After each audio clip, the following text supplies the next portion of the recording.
The history of potatoes. Early potatoes and tubers.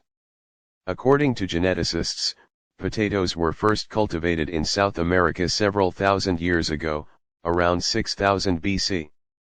Senior curator at the CIP Gene Bank, René Gomez, believes that potatoes were domesticated high in the Andes, near Lake Titicaca, nearly 1,000 kilometers southeast of Lima, which is the current capital of Peru, but it's also the location where thousands of potato samples from the continent are now stored.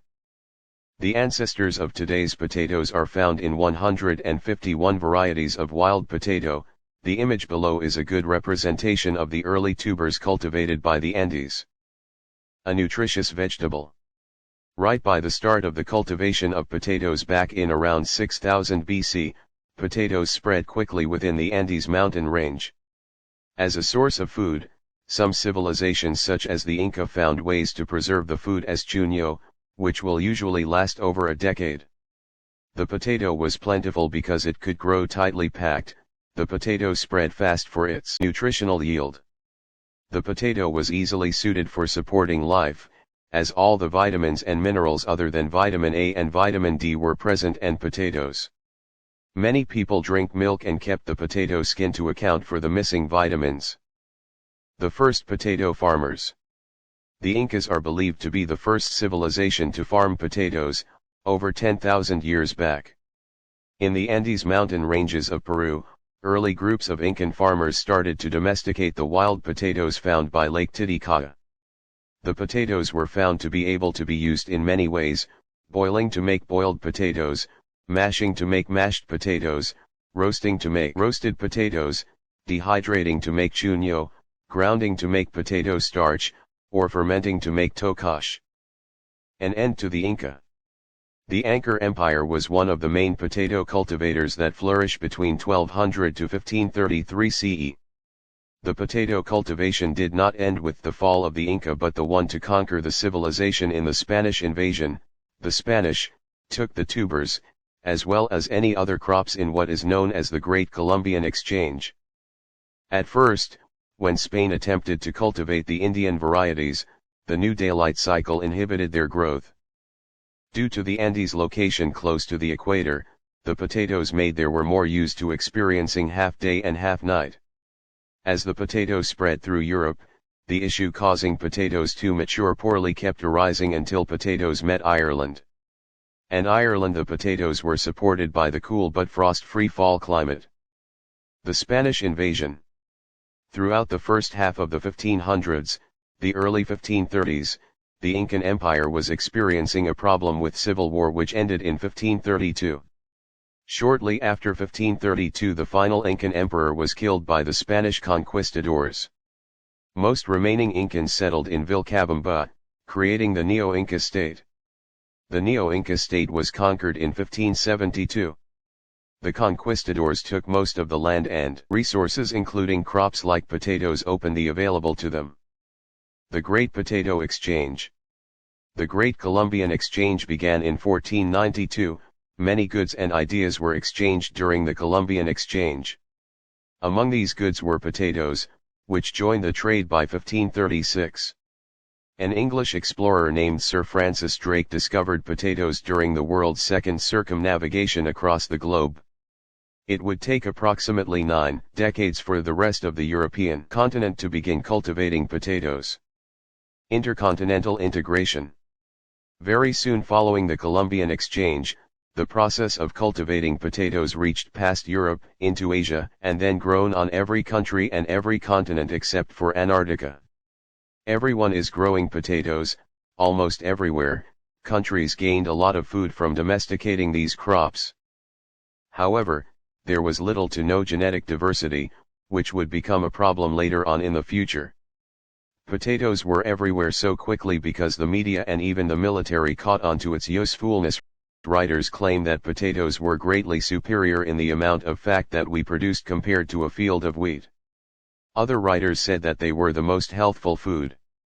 Elites and military strategists found that potatoes could be crucial during wartime. Lacking genetic diversity.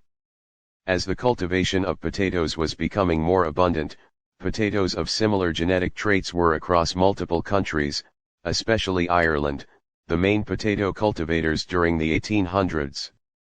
The lack of genetic diversity was an issue, largely because any diseases inflicting an organism would have no problem infecting many identical organisms. This is the cause of one of the greatest famines in the 1840s. Between 1845 and 1849, potatoes in Ireland were blighted, leading to a famine, no doubt the Great Famine of 1845 to 1849. The failure of this crop, which produced 80% of the calorie intake, had Ireland lose millions to starvation and immigration.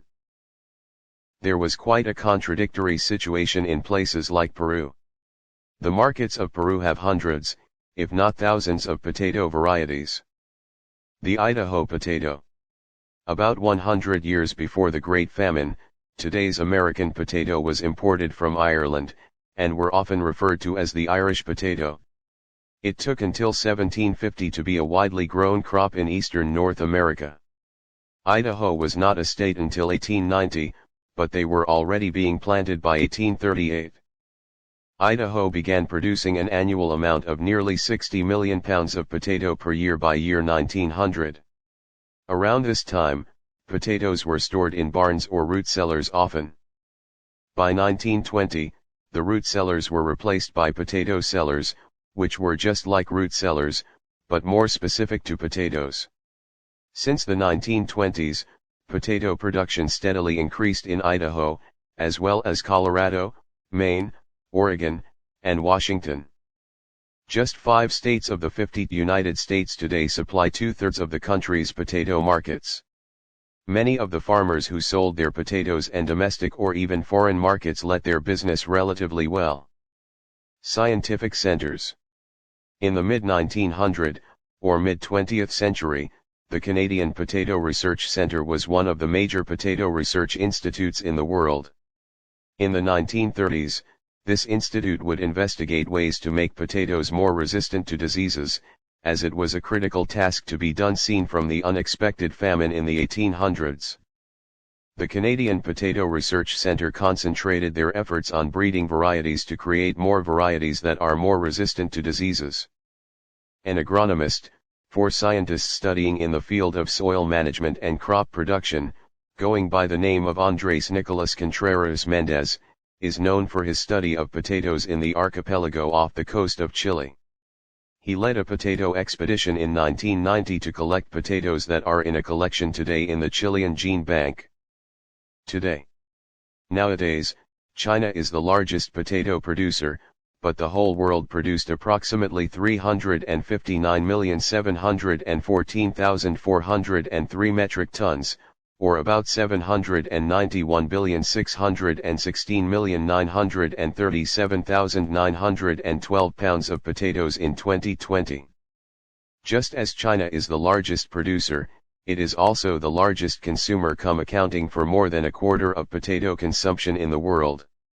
Today there are over 200 varieties of potato sold in the United States, and more than 5,000 discovered varieties of potatoes in the world.